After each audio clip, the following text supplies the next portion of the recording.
So this is phase 2 of our research project. We're up here in Pontio in Bangor.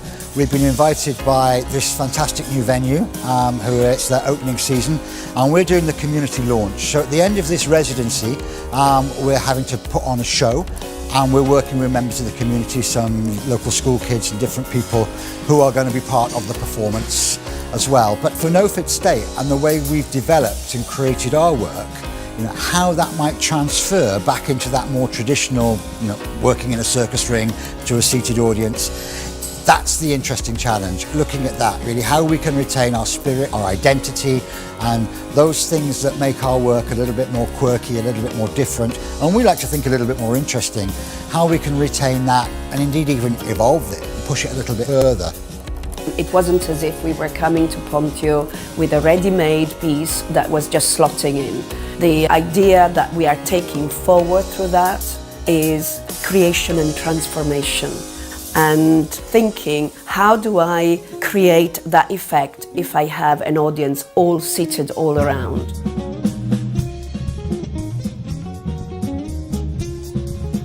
Now, it's been very short, it's really intensive. We've had just a week to put this project together. What this has done, it's given us an opportunity to try out for the first time performing to a seated audience in the round. We very much want to take the language and the vocabulary and the feeling of the work we've developed into the tent and bring that forward into this new environment. All of the things that we consider to be special about our work, we want to try and retain that. So we're doing some more stuff coming closer to the audience, trying to get out into the audience, not exactly above the audience, but we want them to feel like that. Those sorts of things, just experimenting, playing with them, and it's been great fun, and the audience has enjoyed it, so it's been a good experience. The very, very difficult question that always comes up for me, which is, can I keep that intimate and very, very special relationship between audience and the actors that we have in the tent with a standing audience? Can we transform and preserve that in a seated audience in the round? And I think it was achieved.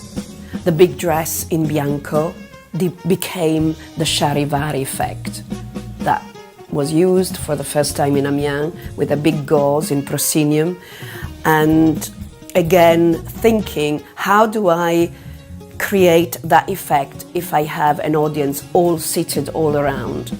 The kids were in the middle, the big dress was in the middle, and it was turning and it was creating shadows on both sides, and the audience that were not seeing the shadows were seeing the live performers, and the ones that were seeing the shadows were seeing big monsters. So it was also this that really excited me. So it's not impossible, it's not necessary to have an end-on and a proscenium. We can create an experience.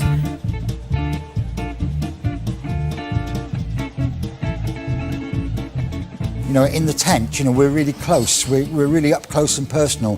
When people are sat down in their seats, a bit more relaxed, kind of, waiting to be impressed, it's a very different relationship. So trying to break down that barrier, so putting, little elements inside the seating, lifting somebody up out of the seating into the performance, that kind of broke the ice with them, or finding ways that members of the company can contact with the audience during the performance. There's one thing that we weren't expecting at all to use in Pontio were the trapdoors in the stage. It was quite haphazard how they happened to line up with our anchor points and with our counterweight structures where we were anchoring our set and scenography too. And yet they proved very useful to be able to use these trapdoors in a clean stage surface area to provide rigging points and to be able to clean up rope and mess and equipment and get it all back down under stage, and then bam, clean surface over the top. So that was definitely something that came out of that I wasn't expecting at all, and that could well be something that we take forward into the future development of Circus and Circles. Next time we're moving on to phase 3.